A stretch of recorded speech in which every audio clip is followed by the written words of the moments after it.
बांग्लादेश की पूर्व प्रधानमंत्री शेख हसीना एक तरफ मुश्किलों से गुजर रही हैं, दूसरी ओर अब उनके परिवार पर भी आफत आने लगी है। उनके बेटे और उनकी बेटी को सजा सुनाई गई है बांग्लादेश में। अब एक ओर उनके बेटे और बेटी अपनी मां के लिए जो है वो इंसाफ की मांग कर रहे हैं, तो दूसरी ओर अब वो खुद भी सजा के हकदार हो गए हैं। क्या है पूरा मामला, आखिर उन्हें कितने साल की सजा हुई है और किसने सजा सुनाई है? इसके लिए अधिक जानकारी के लिए हमारे साथ जुड़ी है पल्लवी हमें इस पूरे खबर पर अपडेट देंगी।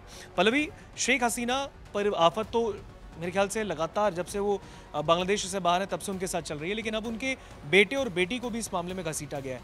क्या है पूरा मामला? बिल्कुल ऋतिक, आपने सही कहा है क्योंकि अभी तक हमने देखा है कि जब से शेख हसीना भारत आई हैं और उससे पहले भी बांग्लादेश में जो है शेख हसीना के लिए एक ऐसा माहौल बना दिया गया कि सारे दुश्मन से नज़र आने लगे जितने भी वहाँ के लोग हैं। या फिर अगर हम अंतरिम सरकार यूनुस सरकार की बात करें तो वो भारत से शेख हसीना को वापस देने के लिए कहते हैं, या फिर उन पर जो फांसी की सज़ा उनको जो दी गई है। लेकिन इसके बाद जो ये मामला सामने आया है, दरअसल शेख हसीना को ज़मीन घोटाले के 3 मामलों में 21 साल की सज़ा सुना दी गई है। उनके बेटे सजीव वाजेद जॉय नाम है बेटे का, और बेटी का नाम है साइमा वाजेद पुतुल, उनको भी 5-5 साल की सज़ा सुना दी गई है।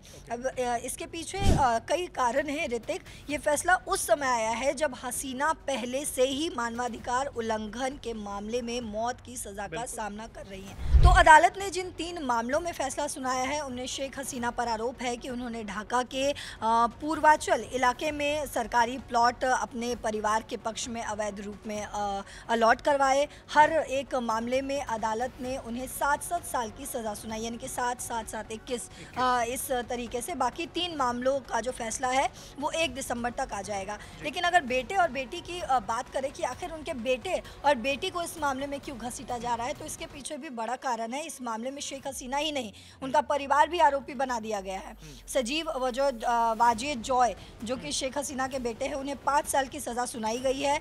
1 लाख टका का जुर्माना भी लगाया गया है। वहीं शेख हसीना की बेटी साइमा वाजेद पुतुल को भी 5 साल की जेल हुई है। हालांकि उन पर कोई जुर्माना जो है फिलहाल ऋतिक नहीं लगाया गया। जुर्माना सिर्फ बेटे पर लगाया गया है और बेटे और बेटी दोनों को 5-5 साल की सजा है, लेकिन बेटे को 1 लाख टका जुर्माना भी भरना हो। बिल्कुल, और ये सभी मामले जो हैं एंटी करप्शन कमीशन यानी कि ACC की जनवरी में शुरू हुई जांच से जुड़े हैं। हालांकि हसीना और उनके परिवार ने लगातार ये भी कहा है कि ये सभी आरोप राजनीतिक बदले की कार्रवाई है और वो बेगुनाह है।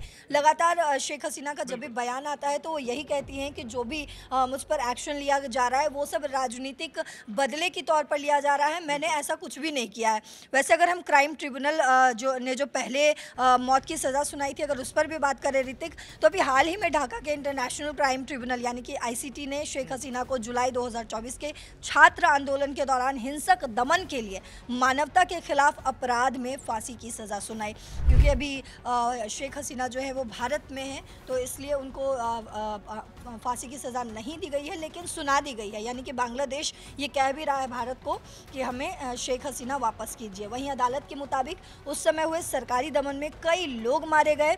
हसीना और उनके परिवार की अब कोई कानूनी टीम इन मामलों में अदालत में उपस्थित नहीं होती है, क्योंकि वे देश छोड़कर फिलहाल जो है अलग अलग जगह पर जो है वो है अभी फिलहाल।